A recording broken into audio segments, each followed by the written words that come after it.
All right.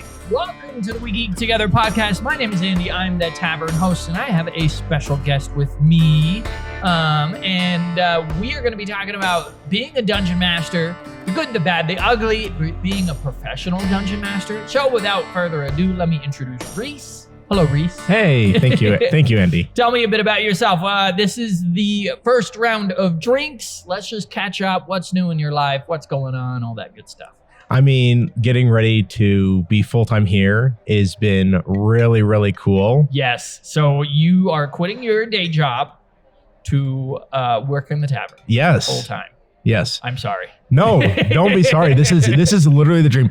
But when I've talked to anyone else about this and letting them know, yeah, I'm going to be a full-time dungeon master and event coordinator for We Geek Together. And they're like, wait, what does that mean? I was like, well, I get paid to play games and run events. And people are just shocked that you can be like survive off that. That's your job. That's going to be your job. Well, we'll see if we do survive. That's really we will. We will. We will. Absolutely. Yes. Okay. So you're quitting your day job. You're going to work here full time. I don't know what else. You watching anything? You doing anything? I'm catching up on Psych. Personally, I love that TV show. What a classic! Yes, yeah. I love going back through and catching up on TV shows that I used to watch, and like nostalgic.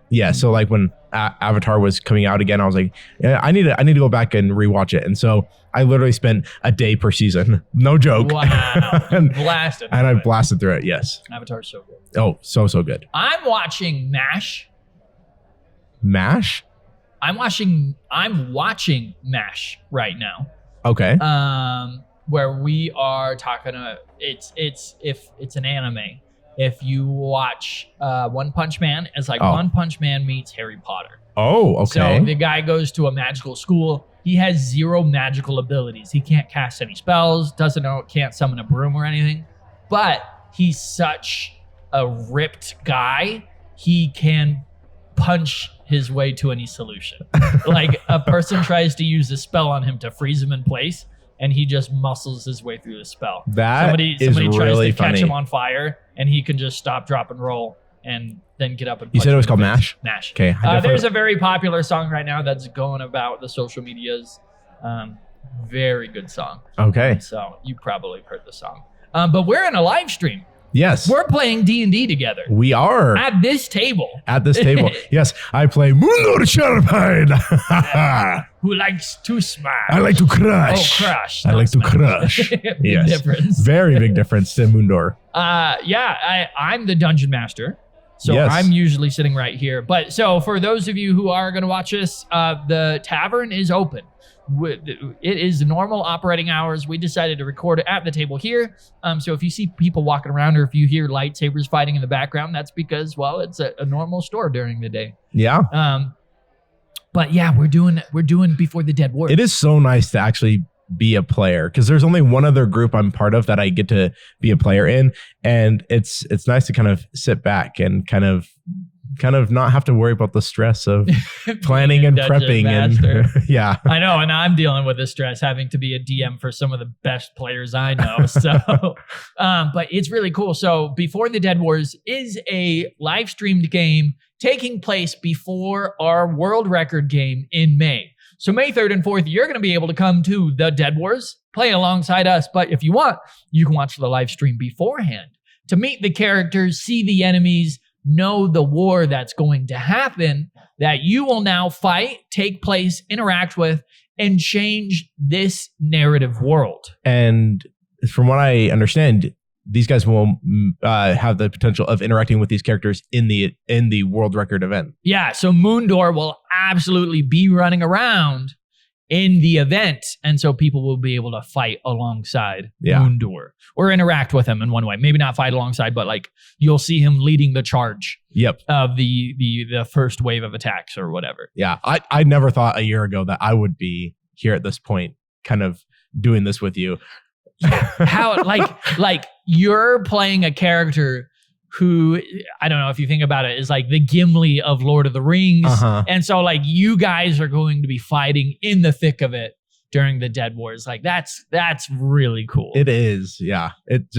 where everything has come from in just a year is just blows me away. Oh, me too. I feel like I'm sprinting so much to like keep everything above water, which is good because like we're busy, we're always chasing our next dream, we're always working, but like it's crazy to give myself a moment to just stop and look and be like, holy cow, look at all the stuff we've done. Yeah, it's definitely true. Well, let's get into the main course. I wanted to talk to you about being a dungeon master because I have watched you as a dungeon master for over a year. Yeah, for over a year. Because you are one of the first people we employed in our pro dungeon master program. Mm-hmm. So you're one of the first people. But yeah, I want to talk to you about being a dungeon master, all the cool stuff that means, the good, the bad, the ugly. I want to talk about some of the silly stuff that happens behind the scenes. I don't know. Like, let's just get into being a dungeon master. How'd you start? Like, what got you into being a dungeon master? So it was ironically not through D&D. I started with a group of friends of mine playing a role-playing game called Champions. And so it's very superhero based, where you have your character creation and it's built so you can have any superpower you want. And I loved it. It was something I'm like, how have I not been introduced to role-playing games before? Because I was a theater kid in high school and did a lot of film classes. And then we kind of evolved from Champions, seeing this very popular thing of Dungeons and Dragons. And so we're like, well, let's go ahead and see what this is. And right off the bat, I fell in love with it and I enjoyed it. And so much so I was just like, man, I have a lot of cool ideas that I want to share. I want to get learning the system. And so the first game that I ran was for my little brother. It was just me and him. And then I brought some of my really close friends into it. And I still play with those friends today. My first group that I played with, who we were playing Champions with before, they are technically still in the same party, in the same group 3 years later. Wow. I'm telling them that's amazing. It's amazing, but I'm like, they need to retire those characters and expand and play some new stuff. Oh, okay. Yes. Move on to other horizons. There's so many cool parts about D&D. And then I was just playing D&D with friends, and then I had a friend message me and said, hey, there's a brand new store opening up. It's going to be themed all around Dungeons and Dragons. And so I walked in, I said, hey, I heard you guys are needing people to run games for you. Is this really real? And they're like, yeah. And so I did an interview with your mom, and literally, yeah.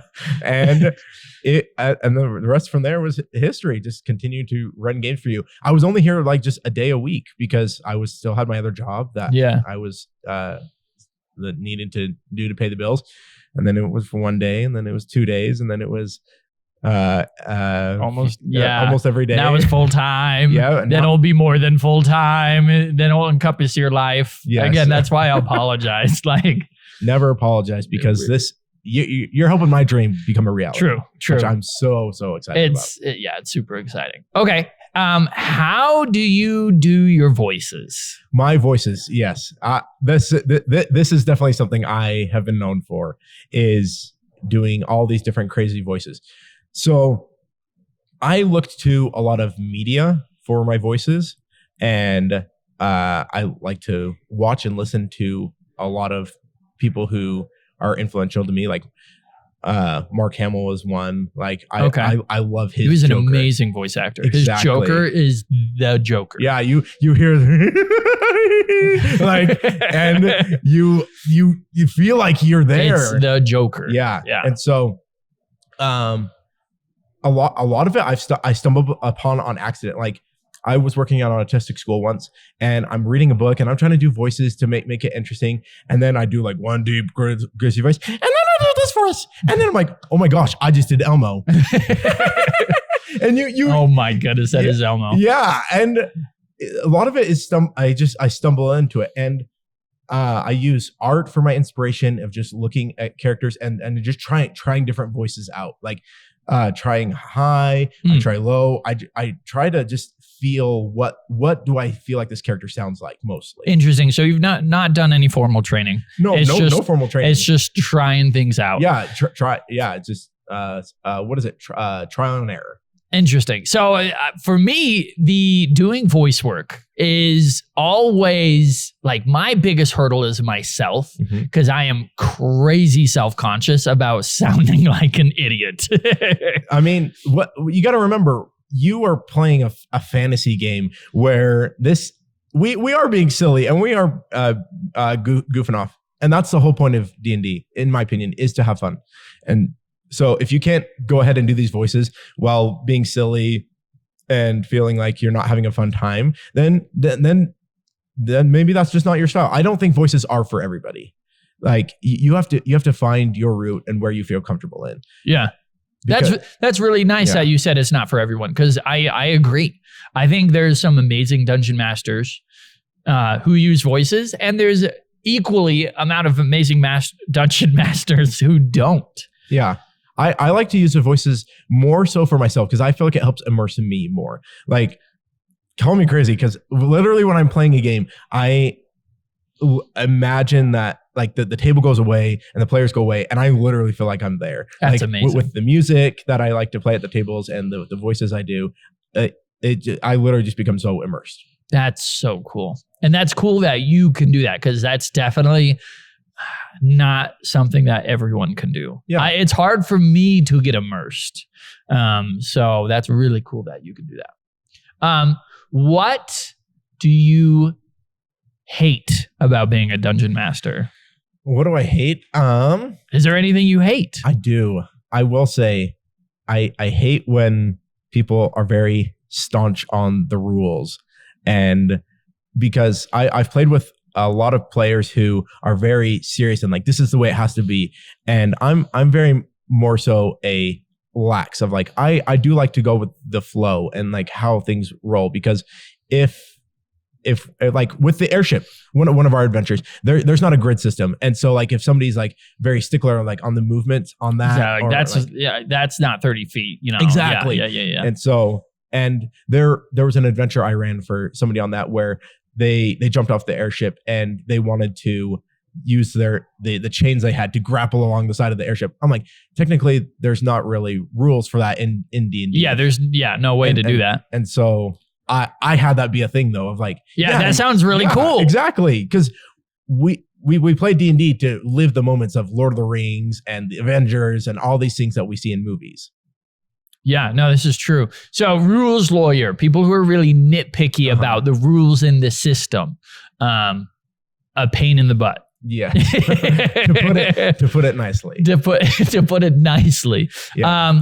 And I agree with the sentiment that people who place rules over story is frustrating to be a dungeon master, because I feel like I'm in the same camp with you. I'm focused more on the story. Yeah. And so like, if I just say, hey, make an acrobatics check, and then somebody's like, technically that should be athletics or a skill, you know, or a strength. Yeah. Thank you, saving throw. For it is like, well, now I can understand from their point of view, they're approaching D&D as a system, for sure, as a game that can be won, right? Like if you're treating the rules, hey, this is how the rules are, and I need to know the rules so then I can beat the system. So I can operate it in the confines of the system, and I can be the best player. Like, that's where I feel like those, like, they get joy out of being really good at playing the rules. And I think that's where being a DM, you need to set those expectations up. I'm like, if you know your players are wanting to win D&D, then you got to set your game up for that. Yeah, that's true. I'm with you. I set my games up more for story, character moments, that kind of stuff. Well, and the other interesting thing is you'll have different people at the table who want different things. But I also feel like the longer I'm a dungeon master, the better I get. Okay. So I can now justify, I said acrobatics roll because of this. Yes. And so you're kind of doing a flip over, and you're trying to keep your balance while you're falling down the airship. So that's going to be the hard part, is making sure you're actually lined up. So that's why I'm saying acrobatics. For sure. Or now I'm not making the wrong call. Maybe I am absolutely getting into the rules enough that I know how the rules work for sure. And I can be like, okay, the rules don't allow for that. But using the system, this is how we're going to try to approach it. Exactly. Now, there's other game systems that are way better at dealing with that kind of stuff than 5e. 5e is, I would say, more of a rule-rigid system where they've kind of built in all of these and also historically just kept all these old systems in. So it's a much more rule-focused system, while not nearly as focused as like 3.5 or 3, that kind of stuff. I've played a little bit of 3.5, and I definitely am wanting to try out like other systems. Like we have Candela Obscura that we sell here in the store that I've wanted to try out, and I have played a little bit of a Monster Hunter system, which is really cool because it kind of focuses more on just the hunting of monsters than role play per se. Yeah, I'm interested to see what other systems out there can, like, I don't know, help us facilitate. Yeah, Michael knows a whole bunch of systems. Yeah, he's one of our DMs who has like 25 systems under his belt. That is too much for me to memorize all at once. There's a lot of rules that go into it, so yeah. Yeah, for sure. I mean, but I will say I am sticking with it for now just because what I love. What do you have any D&D horror stories? Anything that like either you look back on as a dungeon master and you're like, I probably should have done that, or any things like that? I mean, a lot of my first games I ran with my friends, like because they were just straight dungeon crawls. Like the first couple months of playing was just one dungeon, because that's what I thought D&D was. It was just dungeon crawl. Oh man. And so that was a big mistake of mine. But and then another one was I tried running games for my family, and family's tough. Family is tough. Family is tough. Because you gotta like them after you're done playing. Well, it's not a fact that I didn't like them after I played. It was more so of trying to teach them what D&D is and how to play the game. Because just this last weekend, I played with my cousins and kind of teaching them. And this is very different from when I first played with my family to now. And it's interesting for me to kind of look back and be like, oh, these are the kind of things I could have pointed out to my family that I pointed out to my cousins when I played with them. So it's a learning curve for sure for people who have never understood this kind of game. Yeah. Let me see. I have some cringe moments for sure. Being a player and a dungeon master. But being a player, I did have one, because we were playing this kind of. I was playing a rogue, and one of my best friends was playing a paladin, and we kind of got into a rough situation in the game, and I wanted to kill the guy because I'm a rogue, that's just my background, and kill the guy. And the paladin's like, oh no, we got to save him. But I was like, oh, he's just a bandit. And it was bad because it went from the game to real life. Really? Yeah. I mean, you didn't kill anybody. No, but no. It like, because like we could just feel the tension. Like you could cut it with a knife in the room. Got it. Yeah. Like you guys weren't separating game from actual emotions. For sure, because I was upset because I felt like he was turning the whole party against me, and it was tough too because I didn't see the purpose in this one minuscule thing, and I felt like he was kind of manipulating our DM a little bit, and there was just a lot of factors that played into it. Interesting, because he was our DM for a long time, and so then we kind of he wanted to be a player, and so he had his wife step in and DM, and it was interesting, but thankfully it got resolved, and we had some cool character bonding moments in the story later on. That's good. I'm glad it didn't kill the party. No, it didn't kill the party. I mean, we sat afterwards, and I talked about like, hey, something wasn't good in the session. Let's talk about it. And I think that's very important. If you realize that in your game, that you got to take a step back and be like, hey, before we go back to playing again next week, we got to clear the air of what happened. So you did that. You took the initiative. You were like, hey, It feels awkward at the table. Yeah, it was more so that they reached out to me because I was like, that was weird, and then I got a call and they're like, hey, let's talk about it. I'm like, no, this is a good thing. Let's definitely talk about it. Okay, so they reached out. Mhm. That's a very mature thing to do Yes. because I feel like when you start playing TTRPGs, you put yourself in your character. Mhm. I feel like when you first start, you don't realize the separation, the necessary separation that has to be in that experience. Otherwise, if you don't separate your character from you, you emotionally get invested in your character, which you should. Mhm. And it's a very fine line. Like, I want to be emotionally invested in my character. I want to care about them. I want to see them grow and succeed. But their failings is not my personal failings. Correct. And I shouldn't take my personal traumas or my problems and bring them into the table at that game. And I feel like that's a challenge that a lot of new players don't really understand and is not really even talked about. Like, if you watch how to start playing D&D, it's going to tell you about, hey, here's how to play a rogue. And here's the races. And it doesn't say, hey, but it actually takes kind of a bit of a maturity to put a separation between you and your character. Yeah. So you don't, while you care about them and you're invested in them, you don't take it personally when your character either doesn't succeed or the story doesn't go the way you were interested in and that kind of stuff. Yeah. I mean, that's another thing I have a hard time with at my tables is like when a player fails a check, then I hear, oh, can I try?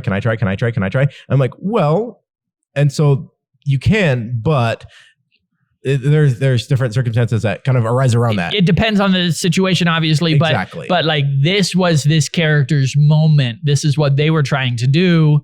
Mhm. It didn't occur to your guys' characters Until they said that. until like we saw that it didn't work, that kind of Exactly. stuff. And so like if it's like, I want to make an Arcana check because of these strange runes, that was your character's thought about that. No, none of the other characters thought about that. And so the way I run it at my table is because it's assumed when somebody walks into a room, you guys are all going to want to look for treasure and investigate for traps. Yeah. So it's assumed that you guys are working together. One of you is just taking the head on that. And if one of you fails and somebody else wants to try, That makes sense. I either increase the DC of like, hey, it's going to be a little bit harder because you guys are looking together, or you have to be a little bit more specific of what you're looking for. Like, because if somebody says, can I make an investigation check on the room? And then they fail their check and they're like, oh, there's not much to this room. Somebody else would have to say, can I look for traps? Or can I look? Yeah, can I check the doorway for traps? Can I exactly. listen to the door for sounds on the other Exactly. side? They have to be more specific. Yeah. That's a good way. The way I rule it is I only allow people who are proficient in that skill to even do those kind of things. So that's a good idea. If my paladin fails their religion check, nobody else is going to have an opportunity because only my paladin is the one who's proficient in it. So I'm not going to let the rogue who rolled a 20 just know more religion knowledge than my paladin who should have known that knowledge. Exactly. Yeah. So that's one thing I do. That's a good thing. I may adopt that. Yeah. If you're proficient and so that allows the tool-based characters like the rogue, they have more proficiencies, or the bard. They have more proficiencies, but that's their character, and that doesn't allow other characters to just kind of take away. It sucks when like the rogue is trying to pick a lock, and then the bard comes along or somebody else, and they're like, "Oh, check it out! I rolled well, and you didn't. So I guess I'm better at you than lock picking." Well, and there's also multiple ways to solve the problem. Like, I mean, you pick the lock, or you smash the lock, or you maybe the door's not even locked, or you go find a key. Exactly. Yeah. There's absolutely different ways to do that. Okay. What is one of your favorite or silliest gameplay experiences have you ever had? Because when I'm watching you in the tavern, sometimes I see your table erupt in laughter. And so like, I really like that about your play style. You're very fun and personable, and you're more focused on us having a good time. And I will let the players have their jokes and their fun times instead of like trying to keep everything super serious all the time. Yeah. One of my favorite moments here from the tavern was playing a game for a giant a large group of girls came in for like a girls' night, and they're like, "Hey, we want to play D&D. We've heard of this game, and we want to try it out." And I was here, and so I ran a game for them, and it was where the characters have to go to the dwarven mines, and they have to they have to win the dwarves over through the different trials.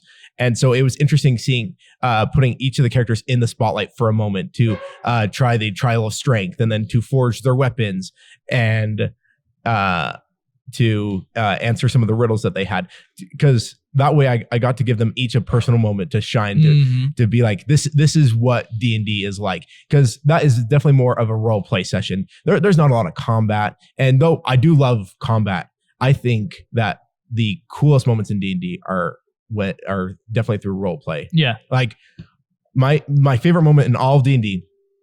I want to hear this. Yeah, I love to talk about it because it's the most anticlimactic, but the climactic moment of all time.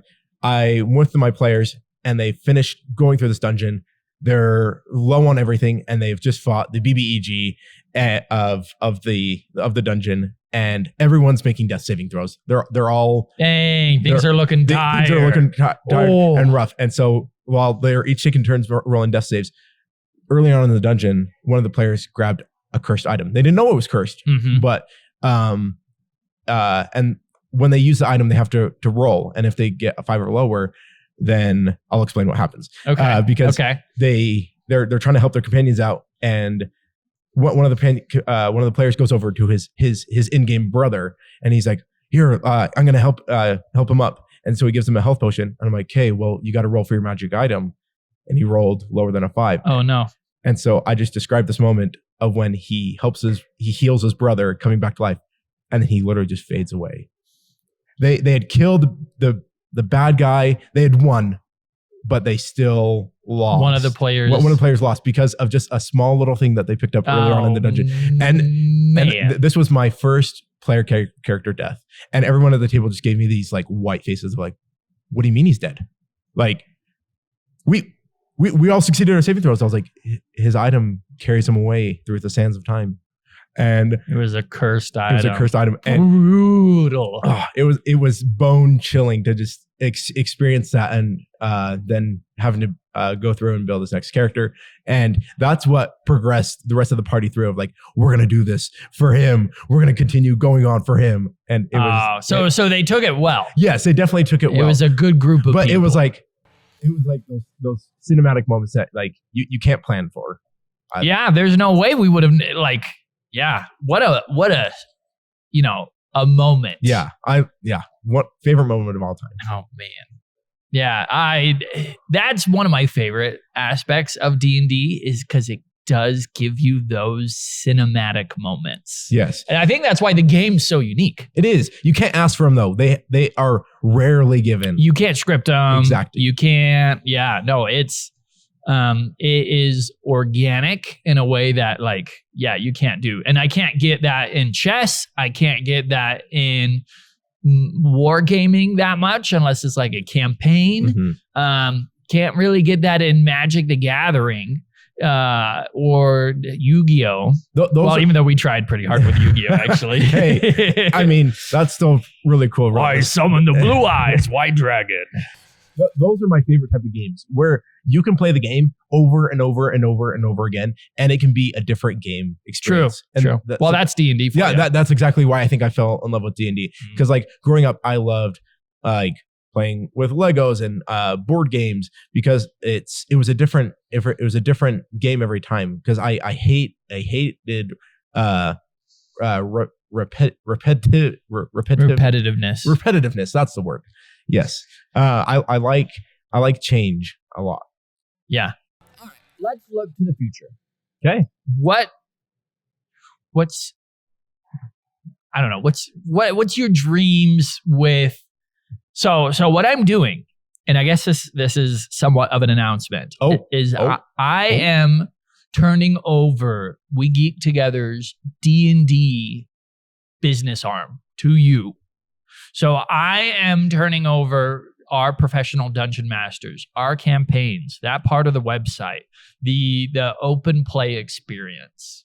What do you feel like is the next steps for growing a Dungeons and Dragons empire? What does that look like? What's next for us? I have so many ideas. Yeah. Because I want people to become immersed like I have. I want people to be like racing to grab spots at our DM's tables, because we aren't going to have just any run-of-the-mill dungeon masters. We're going to have the best, because people have played with them and been like, oh my gosh, I forgot I'm here at a table. You literally sucked me into your world. And that's the kind of experience I want to give players, because you can definitely see it in somebody's eyes when they're bought in, because I've played with people who are very like to themselves, and they're talking very quietly and they're kind of fiddling around, and then I kind of grab their character and I bring them more into the story, and they kind of stop fidgeting and they kind of turn to focus more. And the people that you don't think are going to be the most interactive at the table will definitely surprise you by the end of the game. True.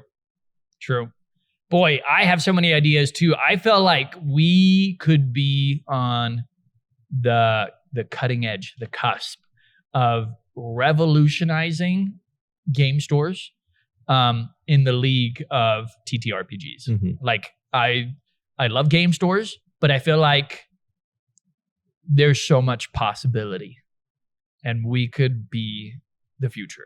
Yeah, that is definitely one of my goals, is to kind of lead We Geek together to a place where people are not afraid to kind of role play and interact with people, or struggling to make characters. Like I want it to be very streamlined.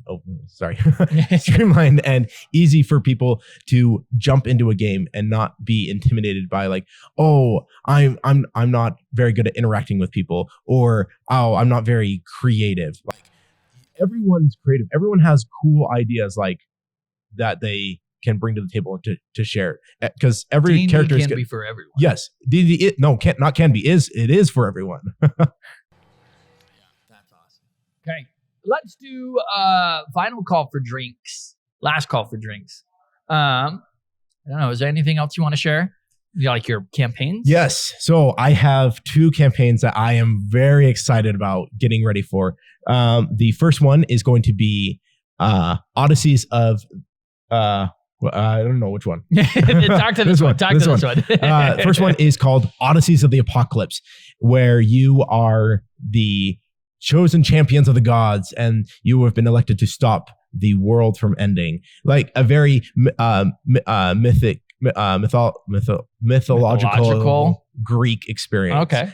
Pulling from Theros heavily. Way cool. And then the other one I am doing is called Phantoms of the Golden Trove, where it is an evil alignment themed campaign where you are literally pirates sailing upon the sea, trying to gain pieces of the treasure that everyone else is seeking for. Evil campaign. Yes, I've had a lot of people ask, they're like, I want to play an evil character. And so I wanted to take on that task of being like, this is how I'm going to run. Really tricky to run. Good luck. But I know you're going to do it. Thank you. I've wanted to run an all bard campaign. I thought like it's a power band. Yes. Like an 80s punk hair metal band. You just got Kiss going around. Yeah, exactly. And they're like slaying like. And they're all different subclasses of bard. Yeah, exactly. So I think that would be a really fun campaign. But of course, the enemy is also a team of bards. Oh. So you have like a battle of the bands kind of. What if they're like barbarians? Barbarians. A lot of good ideas. Yes. But we'll have to dream up that one. Yes. As well, I'm open to running one-shots any day through here at the tavern, because I'm going to be here. Yes. Rhees is going to be full-time next month. Yes. Part-time already. Yep. Already working every day in the tavern. And then I always like to shout out the airship that we talked about earlier. It's our 4-hour long epic adventure. Yeah. And that is my favorite adventure we run here. It is so cool. And we have a couple of new epics coming soon, which I'm really excited for. Yes, we do. And then you're going to be helping with all of that. You're going to be creating all that stuff. Boy, we've got a lot of cool stuff coming up. So you can find us at We Geek Together. Our website's wegeektogether.org, but we also got Instagram, YouTube, TikTok. We're posting a lot of stuff. Also, again, the big world record game that's coming up in May. We've got the Duke from One Shot Questers. We have Viva La Dirt League's Dungeon Master coming out. We have Chaotic Entertainment coming out.